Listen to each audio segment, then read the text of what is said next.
The winter that year came down hard and early, burying the small town of Kellerton under 3 feet of snow before December had even settled in.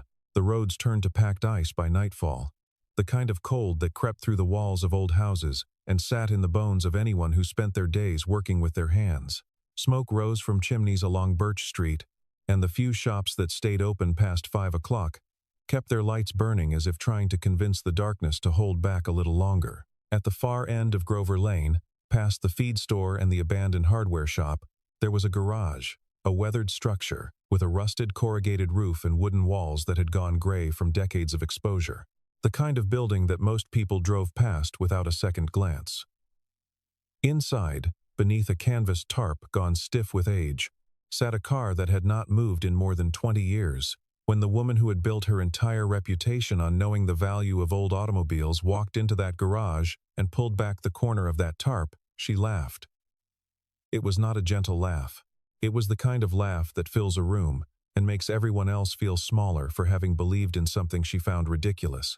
She turned to the small crowd gathered behind her, and in a voice sharp enough to cut glass, she said, "That car will never run again." Then she pulled out her checkbook and offered $1 million to anyone who could prove her wrong.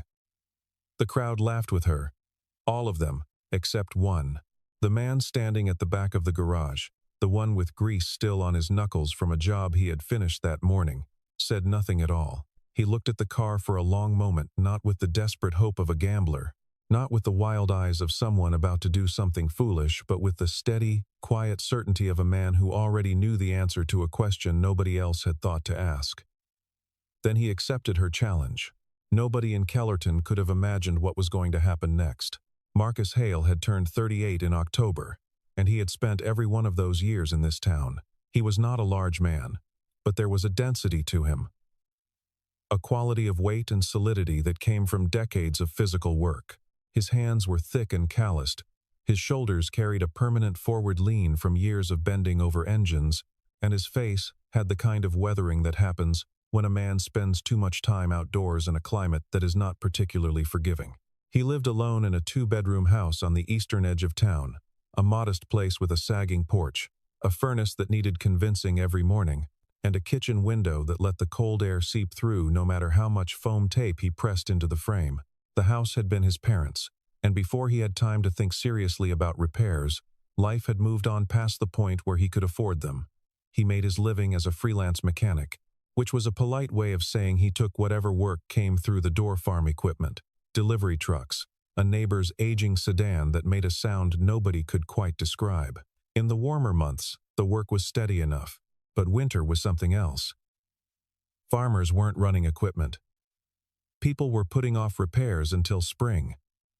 The calls slowed, and Marcus stretched every dollar in ways that required creativity and patience and a willingness to eat the same 4 meals in rotation without complaint. He had been doing it for years, and he had learned to treat financial pressure the way he treated a difficult engine, not with panic, but with methodical attention to what could be controlled and acceptance of what could not. At the back of his property, connected to the house by a concrete path he had poured himself 12 years ago, stood the garage. It was larger than the house in some ways, certainly better insulated, because his father had built it with the specific intention of housing a machine that deserved to be cared for. Inside that garage, under the old canvas tarp, sat a 1969 Dodge Charger. His father, Raymond Hale, had acquired the car the year Marcus was born, which meant the car and the son had arrived in the world at roughly the same time, though the car had stopped moving a great deal sooner. Raymond had driven it exactly 3 times before a stroke took him out of commission. And then, in the way of things, the car had simply stayed where it was. Marcus had grown up in the shadow of it.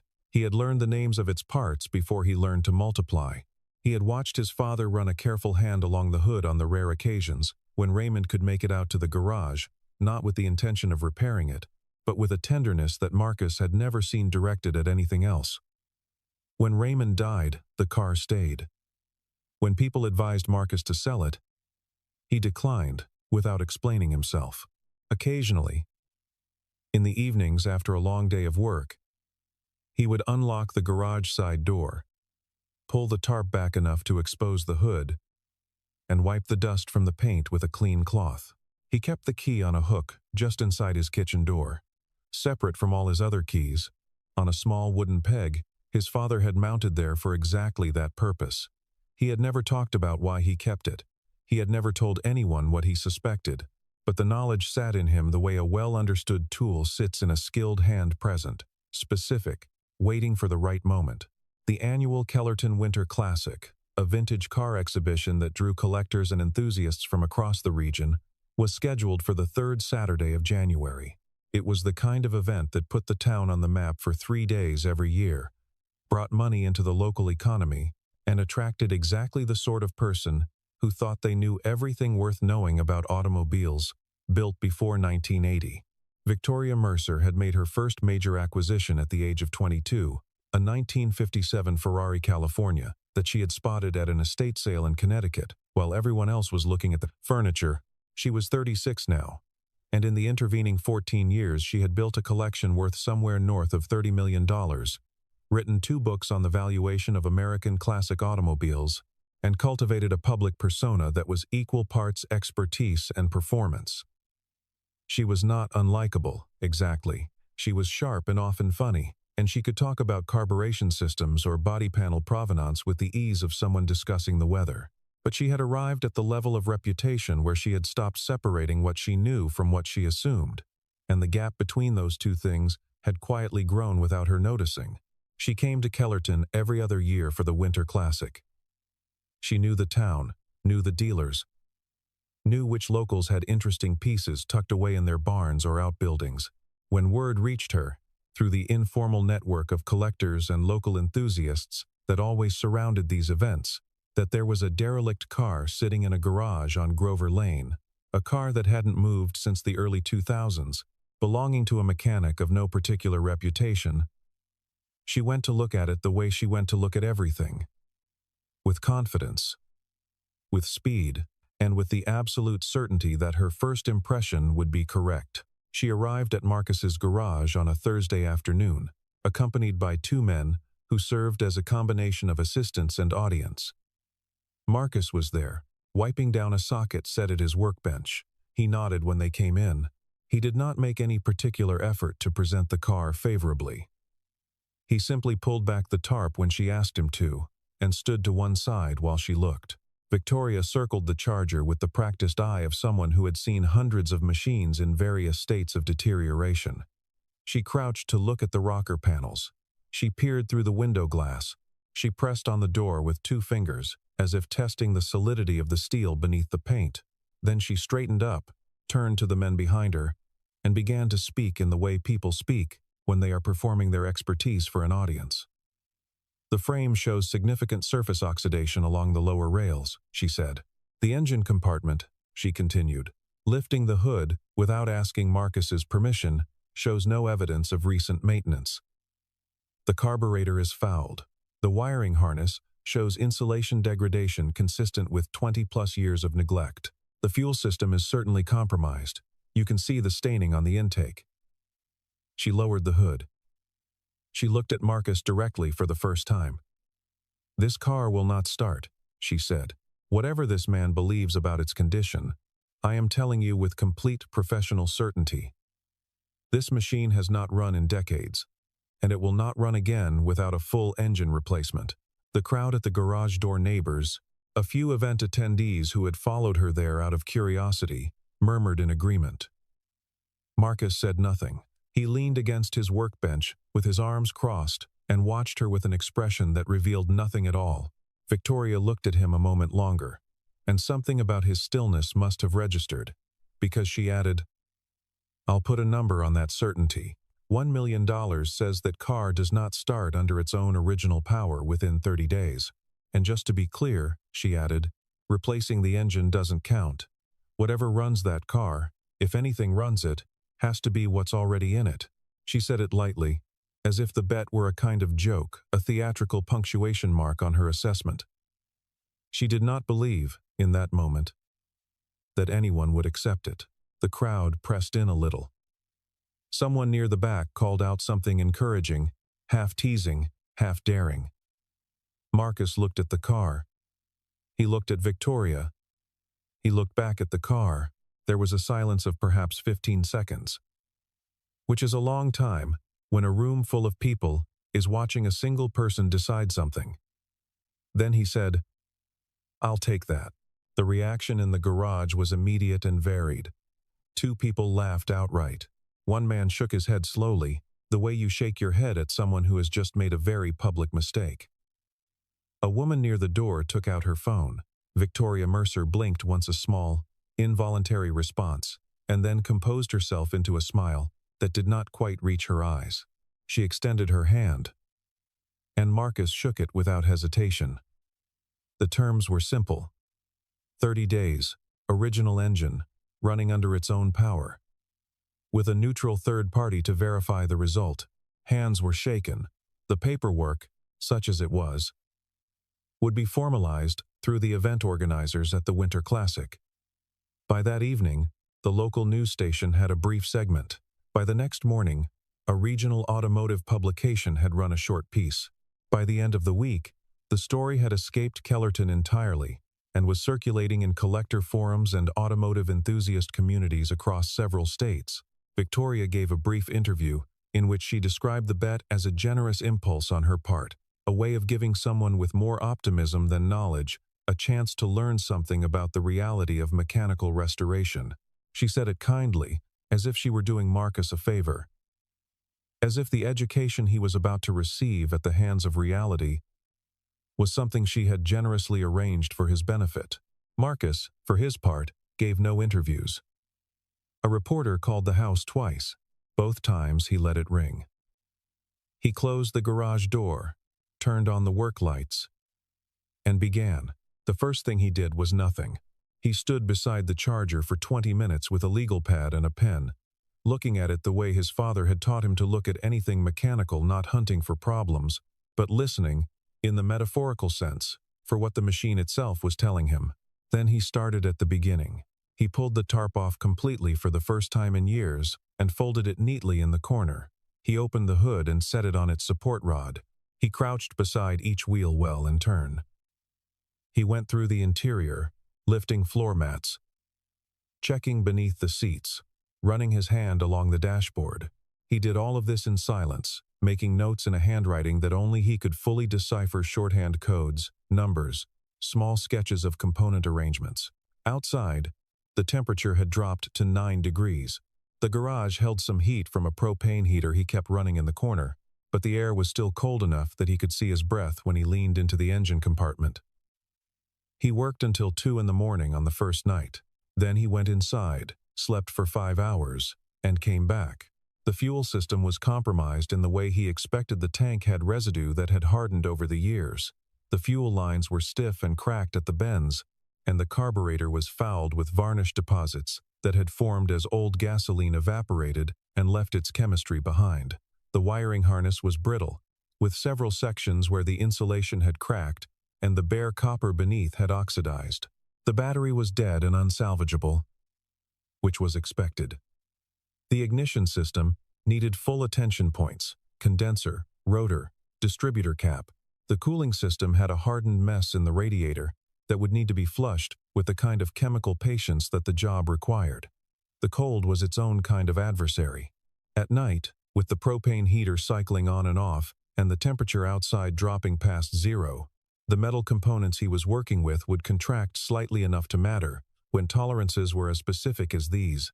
He had learned to account for this during his years of winter work, adjusting for what the cold did to aluminum versus what it did to steel, keeping critical components on a shelf near the heater when they needed to stay at a consistent temperature. Some nights the heater ran out of propane at 2 in the morning, and he would drive to the 24-hour gas station on the edge of town to exchange the canister and the woman at the register, a heavy-set lady named Carla, who had been working that shift for as long as anyone could remember, would look at him with the careful expression of someone who wanted to ask a question but had decided it was not her business. He appreciated that about Carla. He had no budget for new parts. This was not a choice, it was a fact of his financial situation, and he approached it the way he approached everything about money, which was to acknowledge the constraint and find another path. He had a collection of parts in various states of usefulness, accumulated over decades of mechanical work, a kind of private inventory that filled 4 shelving units along the back wall of the garage, and 3 stacked bins near the workbench. He knew every piece in that collection, the way a librarian knows the books on the shelves. He began pulling what he needed, cross-referencing dimensions, testing resistance, setting aside what was usable and returning what was not. There were memories woven into the work. His father, Raymond, had started teaching him mechanics at an age when most children were still learning to ride bicycles. Not because Raymond thought it was important for his son to be a mechanic, he had wanted Marcus to go to college, to study engineering properly, to work somewhere with a salary and benefits. But Raymond had believed that the hands needed to understand the work before the mind could trust itself to design it. You have to feel what it does before you can think about why it does it, he used to say. In his slow, deliberate way, Marcus had taken that lesson in directions Raymond had not quite anticipated. He had not gone to college. He had stayed in Kellerton, stayed near the garage, stayed close to the machines that made sense to him in a way that other things in life sometimes did not. He did not regret it most of the time. But on cold nights, alone in the garage, with the town sleeping and the snow piling up outside, the weight of that choice was a real and present thing. He worked until he could not see straight, slept when his body insisted, and began again. The days blurred together, in the way days do when a person is in the grip of a single consuming task. On the 8th day, he noticed something unusual. He was replacing a section of the wiring harness near the firewall when his flashlight caught something on the engine block that stopped him. It was a number, a serial stamp, partially obscured by decades of grime and a thin layer of surface oxidation. He cleaned it carefully with a rag and a small wire brush, working slowly and with more attention than the task seemed to require. Because something in the back of his mind was already turning. The number that emerged did not match anything in the production records he had in his head, and Marcus Hale had spent a significant portion of his life memorizing production records. He had developed the habit in his 20s, when he had started doing restoration work on the side, and had learned, expensively, that the difference between a genuine original and a well-executed clone came down exactly to numbers and codes that most people never bothered to look for. He had since made it a point to look for them always. He photographed the stamp with his phone, then cleaned the area more thoroughly, then photographed it again. He sat back on his heels and looked at it for a long time. Then he went inside, opened his laptop on the kitchen table, and spent 3 hours cross-referencing the number against every database and technical archive he could access: online forums, digitized factory documents, a scanned copy of a 1969 Chrysler Corporation internal specification manual that he had paid $40 for from a collector's estate 5 years ago, because something had told him it might be useful someday. What he found did not give him a definitive answer, but it gave him a direction. The stamp format was not consistent with standard production units from the Hamtramck assembly plant. It matched, partially and imperfectly, a code structure referenced in one obscure footnote in the specification manual, a reference to a small number of pre-production evaluation units assembled for internal engineering assessment before the full model year run began. These units had been built by hand, or nearly so, with specifications that deviated from the production standard in ways that engineering departments sometimes did when they were testing the limits of what a platform could do. Most of them were destroyed after evaluation, as was common practice. A small number had been sold to employees or otherwise dispersed. Their ultimate whereabouts were largely unknown. Marcus did not allow himself to feel the weight of what this might mean. He wrote down what he had found, put the notebook beside his bed, and went back to work in the morning. He had a carburetor to rebuild, and he was not going to let a mystery distract him from the job. 12 days into the work, the engine did not start. He had expected this. The first attempt at ignition was always diagnostic, a way of hearing what the machine still refused to do and working backward from that refusal to its cause. He cranked it, listened to the starter motor turn over without catching, watched the tachometer sit at 0, and noted what he heard and felt. He did it 3 more times, making adjustments between each attempt. On the 4th try, there was a suggestion, a brief, half-hearted cough from the engine that was not ignition, but was something better than nothing. He made more notes. Outside, a reporter from the regional paper drove by and took a photograph of the closed garage door. The accompanying caption on the news site read something along the lines of, "Kellerton Mechanics' $1,000,000 gamble shows no sign of progress." Victoria Mercer reached for comment, said she hoped the story would be instructive for people who confused optimism with expertise. She said it without malice, in the smooth professional register of someone managing a narrative. The piece ran with her photograph at the top and a stock image of a rusting car at the bottom. Marcus did not read it. He found out about it from his neighbor, an older man named Harold, who appeared at the garage door on a Saturday morning with coffee and a look of careful concern. Harold did not say that he thought Marcus should give up. He did not say that. But the coffee was a gesture of sympathy, and Marcus understood its grammar. He thanked Harold, drank the coffee standing at the workbench, and went back to work. He had identified the primary issue with the fuel delivery system by then, a combination of a blocked main jet in the carburetor and a partial collapse in one section of the fuel line that was preventing consistent pressure from reaching the engine. He had rebuilt the carburetor himself, using the old unit as a reference and fabricating one replacement component from a piece of aluminum bar stock he had in the back of the parts shelves. The fuel line section he replaced with a period-correct piece he had sourced by calling in a favor from a supplier 3 towns over who sometimes had old stock in the back of his warehouse. The ignition timing needed recalibration. The distributor had been set at a specification that might have been correct at some point, but was no longer appropriate for the engine's current state. He adjusted it in small increments, testing and listening between each change, in the way that his father had taught him to work with machines that had long memories and short patience. He was not sleeping well. He was eating irregularly. There were moments, usually around 3 in the morning, when the propane heater had cycled off, and the cold was settling back into the garage, and his hands were stiff, and the engine was still not running, when something in him very much wanted to stop.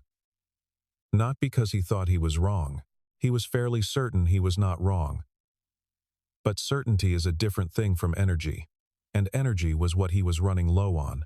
He stood once at the garage side door looking out at the street at the snow, and the dark and the lights of Harold's house across the way, and thought about what it would mean to call Victoria Mercer in the morning and concede the bet, not because he could not afford to lose, though he could not afford to lose, but because the car deserved to run again, and because his father had believed in it, and because he did not know how to look at something broken and walk away from it while there was still work he had not yet tried.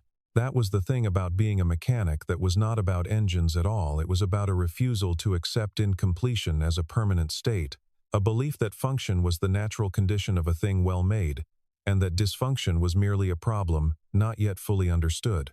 He closed the door. He went back to the workbench. What carried him through those moments was not dramatic. It was a particular memory, his father's hands on a carburetor, moving with the deliberate patience of someone who understood that a machine was not an obstacle but a conversation. "Take your time with it," Raymond would say. "It already knows what it needs. You're just asking it to tell you." Marcus took his time. He had no other option that made any sense. With 5 days remaining before the deadline, he stayed in the garage for 31 consecutive hours. He ate crackers and canned soup, heated on a camp stove he set up near the side door. He slept for 90 minutes on a cot he dragged in from the storage room. Woke up with a clarity that only comes from that particular depth of exhaustion, and went back to the engine. The final adjustments were the smallest, and in some ways the most important, calibrating the fuel-air mixture, resetting the timing to the precise degree that the engine's compression characteristics demanded, bleeding the cooling system until he was confident the circulation was complete. The snow outside had piled up to the base of the garage windows. The temperature was holding at 4 degrees. He could not feel his feet particularly well, but his hands were warm enough from working. On the 4th night before the deadline, he sat in the driver's seat for the first time. He adjusted the seat. It needed no adjustment, because his proportions were almost exactly his father's proportions, a fact he had noticed and never mentioned to anyone. He placed his right hand on the key. He did not turn it. He sat with his eyes closed for a moment, which was not a superstition and not a prayer, but something closer to acknowledgement, a recognition that the work was done, and that whatever happened next was a conversation between him and the machine, and that he had done his part honestly. Then he opened his eyes and turned the key to the first position and listened to the fuel pump pressurize the system. He turned the key to the second position. The starter motor engaged. The engine turned over. Once, twice. On the third rotation, it caught not fully, not cleanly, but it caught, and for 1 second the cylinders fired in sequence. And the sound that came from under the hood was the sound of controlled combustion, which is to say, it was the sound of something working the way it was built to work. Then it died. He sat for a moment. Then he made 2 small additional adjustments to the mixture screw on the carburetor, went back to the driver's seat, and tried again. This time it caught on the second rotation, held for 3 seconds, and died. He was close. He could feel the proximity of it the way you can feel the edge of a piece of furniture in the dark, not yet touching it, but aware of exactly where it is. He did not sleep that night. He worked through until the morning light came gray and thin through the garage windows, and when it did, he had an answer. The day of the judgment arrived cold and bright, with the kind of winter clarity that makes everything look sharp-edged and real. Word had spread in the way that small-town news spreads completely and without restraint, and by the time 10 o'clock came around, there were well over 200 people standing in and around the garage and the stretch of Grover Lane outside it. Cars were parked all the way to the intersection with Miller Road. A group of older men who had been coming to the Winter Classic for years stood near the garage door with their arms crossed and their faces set in the careful, neutral expression of people who have opinions but are too experienced to express them before an outcome is known. Children had climbed up on the fence that ran along the side of the property. Someone had brought a thermos of coffee that was being passed around. The Kellerton Fire Department had sent 2 volunteers to manage the crowd, which was both more and less than anyone had expected. 2 local television cameras were set up near the garage door. A neutral evaluator, a mechanical engineer, and certified appraiser named Daniel Fossey, who had driven up from the city at the Winter Classic Committee's request, stood to one side with a clipboard and a camera of his own. The atmosphere had the quality of something that could go either way, not hostile, but charged, in the way that any public moment of reckoning carries a charge. Victoria Mercer arrived at 9:55, which was 5 minutes early, which Marcus noticed but did not remark on. She was dressed well and composed, and she shook Daniel Fossey's hand with the practiced ease of someone accustomed to professional formality. She did not speak to Marcus directly. She looked at the Charger, which was sitting with its hood down and its tarp completely removed for the first time in front of witnesses, and her expression was professionally neutral, which was different, Marcus thought, from actually neutral. There was something careful about it. He could not have said exactly what he read in it, but he had spent a lot of years reading the signals that machines gave off, and he had come to believe that people were not entirely different from machines in that regard. They told you things whether they meant to or not, if you knew how to listen. He walked to the car. The crowd went quiet in the way crowds go quiet when something is genuinely about to happen. He opened the driver's door. The hinges moved smoothly. He had lubricated them 2 nights ago. He sat down. He pulled the door closed. 200 people watched him reach for the ignition. Victoria Mercer stood with her arms at her sides, and her jaw set in a line that was not quite relaxed. The cameras were rolling. Marcus put the key in the ignition. He turned it to the first position, and the fuel pump hummed. And every person in the garage could hear it because the silence was so complete. He turned it to the second position. The starter engaged. The engine turned over once. There was a collective intake of breath. The engine turned over a second time. Someone near the back of the crowd made a sound that was not quite a word. On the third rotation, the engine caught and held and built. And the sound that filled the garage was not a sputter or a cough, but a deep, authoritative, fully realized combustion, roar the sound of 335 horsepower, waking up after more than 2 decades of silence. The vibration moved through the concrete floor and up through the legs of everyone standing in the garage. The cameras swung toward the engine. Daniel Fossey stepped forward and looked at the exhaust, at the gauges visible through the windshield, at the oil pressure indicator climbing to where it belonged. He made a note on his clipboard. Marcus sat in the driver's seat with both hands on the steering wheel and let the engine run. He did not look at Victoria. He did not look at the crowd. He looked through the windshield at the garage wall, at the shelving units full of parts, at the wooden workbench where his father had first shown him the inside of a carburetor, and he let the engine run. It was Daniel Fossey who first noticed the detail that changed everything. He was photographing the engine compartment, a standard part of his verification process, when he paused and looked more carefully at the engine block. He looked for a long time. Then he put down his clipboard and went to his bag and retrieved a different piece of equipment, a magnifying loupe and a small ultraviolet light. He crouched beside the engine and looked at something near the firewall for almost 2 minutes without speaking. The crowd was watching him now, not the engine. When he stood up, his expression was difficult to read. He walked to Marcus, who had shut the engine off and stepped out of the car, and he said something quietly. Marcus nodded once, in the way that a person nods when they are hearing something confirmed rather than something new. The number on the engine block was what Daniel Fossey had seen. He verified it against 3 reference sources on his tablet computer, while the crowd waited in an unusual patience, because something in the quality of the expert's attention had communicated that this was not a routine moment. What he confirmed carefully, precisely, with the methodology of a professional who understood that his reputation was attached to what he was about to say, was that the Charger sitting in Marcus Hale's garage was not a production unit. It was a pre-production engineering evaluation prototype, one of an estimated 4, built by Chrysler Corporation's Advanced Powertrain Group in the winter of 1968 for internal performance assessment prior to the official 1969 model year release. The engine differed from the production 440 in several measurable ways: compression ratio, internal tolerancing, hand-fitted components that would have been immediately apparent to anyone who had looked carefully. The bodywork carried subtle but identifiable modifications to the hood and rocker panels that were consistent with prototype aerodynamic testing documentation from the period.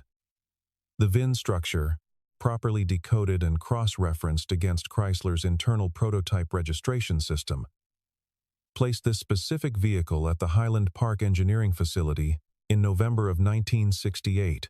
Of the 4 units believed to have been built, 2 had been documented as destroyed during testing. 1 had been unaccounted for in the historical record for more than 50 years.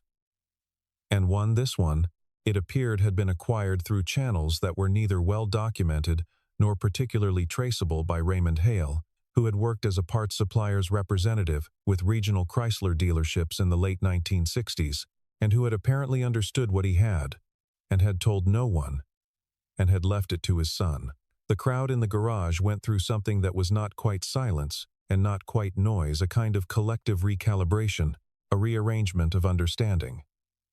The television cameras, which had been prepared to record either a triumphant startup or a humiliating failure, were now recording something neither of their operators had anticipated. Victoria Mercer stood very still. She looked at the car with an expression that had shed its professional composure entirely and replaced it with something that was simply human, the expression of someone who has looked at a thing many times and understood it incorrectly, and who is in the process of recognizing that fact. Daniel Fossey had begun the process of estimating value. He was careful with the language because he was a professional, and these things required careful language, but what he communicated to the gathering was that a confirmed, running, original specification Chrysler pre-production prototype from this period, in this condition, with provenance that could be established through factory records, represented a category of collectible automotive history, for which no standard market value existed because there was no standard market. Comparable pieces, when they surfaced, did not sell for tens of thousands. They sold for millions. The figure he offered as a preliminary, conservative, unverified estimate was not a number anyone in that garage had been thinking about when the morning started. The regional automotive publication that had run the skeptical piece about Marcus's chances was, by that afternoon, running an entirely different story.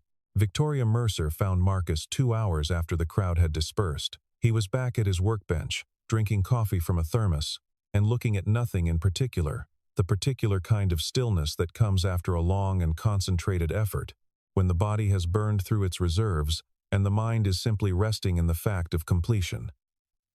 She knocked on the open garage door, which was a courtesy he noticed. He gestured for her to come in. She had her coat on and her hands in her pockets. And she looked, for the first time since he had met her, like a person rather than a performance. She placed an envelope on the workbench. $1 million, she said. The certified check is in there. It's already signed. He looked at the envelope. He didn't pick it up immediately. She sat on the stool near the parts shelving without asking, but also without the entitlement that had characterized her first visit, and she said, "I need to ask you something." "Go ahead," he said. "Why didn't you just tell me what it was?" He considered this for a moment. He topped off his coffee from the thermos and set it back on the bench. "Because it wasn't my job to teach you," he said, "and I wasn't certain. And because the car needed to run before any of the rest of it mattered." She was quiet for a moment. She looked at the Charger, which was sitting without its tarp now, the way it was going to sit from now on. "Why didn't you ever sell it?" she asked. "Because my father didn't sell it," he said. And he was smarter than most people gave him credit for. She absorbed this. Then she looked at the workbench, at the tools laid out in the particular order that Marcus kept them. Each one returned to its place when the work was done, and something in her expression shifted in the way expressions shift when a person is revising a picture they had carried for a long time. She had built her career on speed and confidence and the instinctive efficiency of rapid assessment. Those qualities had served her well for 14 years. They had, in this case, led her precisely to the wrong conclusion. She understood why. She had stopped looking beyond the first thing she saw, because the first thing she saw had stopped surprising her. She was 36 years old. And that was an uncomfortable thing to recognize about yourself. She absorbed this too. Then she said, "How did you know it would run?" He shook his head slightly. Not a dismissal, but a correction. "I didn't know it would run," he said. "I knew I could make it run." "Those are different things." She looked at him. "I made a lot of assumptions about what I was looking at," she said. "I know," he said, without particular emphasis. "I do it in the other direction. I look too long at what something could be. Maybe.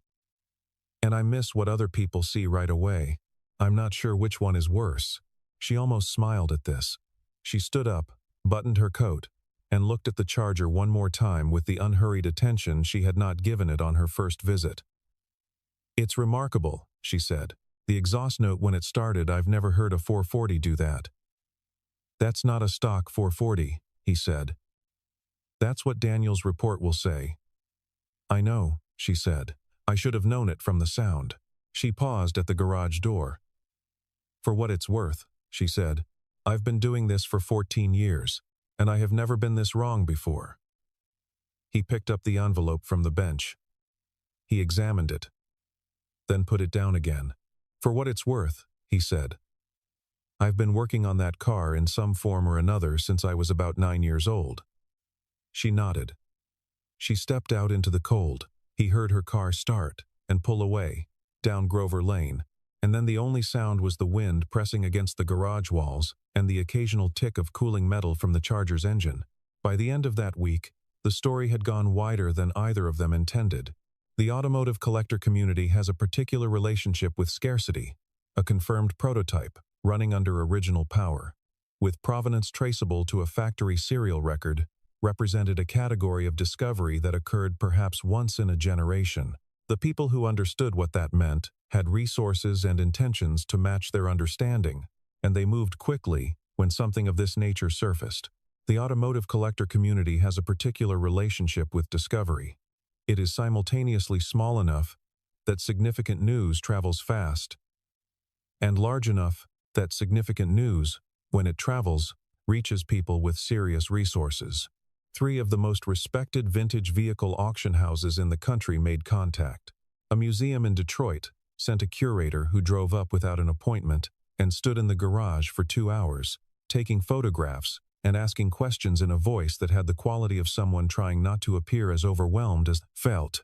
A documentary production company sent an email that Marcus did not respond to for 2 weeks, and then did respond to, briefly, because Harold from next door pointed out that it might be worth his while. The formal appraisal, conducted 6 weeks after the engine start verification by a team of 3 independent evaluators, placed the vehicle's value pending full provenance documentation, which was ongoing at a figure that made the $1 million bet look like a rounding error. Marcus did not make any immediate decisions about the car. He was not a person who made immediate decisions, which was one of the things that had made the garage work possible in the first place. He continued his freelance mechanic business. He fixed a compressor for the feed store and replaced the brake system on Harold's truck and drove out to a farm on the county line to look at a tractor that had been sitting since harvest. The Charger sat in the garage, without its tarp, and he looked at it every day. In the spring, when the snow had fully retreated and the roads had dried out, he spent 3 weekends completing the remaining cosmetic and mechanical restoration, not to change what the car was, but to return it to the condition it had been designed to achieve, using techniques and materials consistent with the period. He polished the paint by hand, working panel by panel in small circular motions, with a compound that a retired body man in the next county had recommended years ago, and that Marcus had kept a supply of ever since. The paint that emerged from beneath the oxidation was not a bright showroom color. It was deeper than that, the color of something that had aged into its own character. He reconditioned the interior. He replaced the rubber seals and weather stripping with period-correct materials sourced from a specialist he had located through the collector network, a man in Ohio who had spent 40 years accumulating new old stock components that most restoration shops had stopped looking for. He had contacted through the collector network that had, in the intervening months, begun to treat his name with a certain amount of careful respect, which was a new experience, and one he was still finding the right relationship with. On the first warm Saturday of April, he opened both garage doors fully for the first time in as long as he could remember. He started the engine. It caught on the second try, as it had been doing consistently since he found the correct carburetor calibration, and he let it warm up for 3 minutes. He listened to it idle. The sound it made at idle was not entirely like a production 440. It had a slightly different quality, at low RPM, a texture to the note that he had come to recognize as characteristic of the hand-fitted tolerances inside the block. Engineers built things to a specification, and then sometimes, when they were building something for themselves to evaluate, rather than for a customer to purchase, they built them a little better than the specification required. That was what this engine was. It was something built with care beyond requirement, by people who understood what they were doing well enough to exceed what they had been asked to do. He let himself appreciate that for a moment before he put it in gear. He put it in gear. He drove it out of the garage and onto the concrete path, and then onto Grover Lane, for the first time since his father had parked it there. The sound was something that the neighborhood had never heard before, or, more precisely, had not heard in more than 2 decades, and several people came out onto their porches to see what it was. Harold stood at his mailbox with his hands in his jacket pockets and watched the Charger roll past with an expression that was not quite a smile and not quite something else but somewhere between them. He raised one hand as Marcus passed, a small gesture of something that did not require a name. Marcus raised 2 fingers off the steering wheel in acknowledgement, the same gesture his father had used when driving past someone he knew, a small economy of greeting that had passed between them without comment, and now passed between Marcus and Harold the same way. He drove it through the town past the feed store and the place where the hardware shop used to be, past the school and the gas station and the church with the broken weather vane that nobody had gotten around to fixing, and then he drove back. He brought it into the garage and parked it. He shut the engine off. He sat in the driver's seat for a moment in the silence that followed, in the particular quality of quiet that a garage has after an engine has been running in it, and he thought about his father, who had known what he had, and had kept it quietly, and had trusted that the right person would understand it at the right time. The winter light, which had been so hard and unforgiving for so many months, had given way to the softer angle of April sun, and it came through the garage windows and fell across the hood of the Charger in a way that showed the depth of the paint, the quality of the steel, the care that had been put into something designed to be more than ordinary. Outside, the last of the snow had retreated to the shadowed places under the hedges and along the north walls where the sun still could not reach. The town of Kellerton went on in its ordinary way. The feed store opened. The school buses ran. Harold walked to his mailbox and back. And in the garage on Grover Lane, a man who had spent his life learning to listen to machines sat with his hands on a steering wheel and understood, in the full and quiet way that understanding sometimes arrives, that the most valuable things are not always the ones that announce themselves, and that the difference between something broken and something waiting is often nothing more than the patience and the knowledge to tell them apart.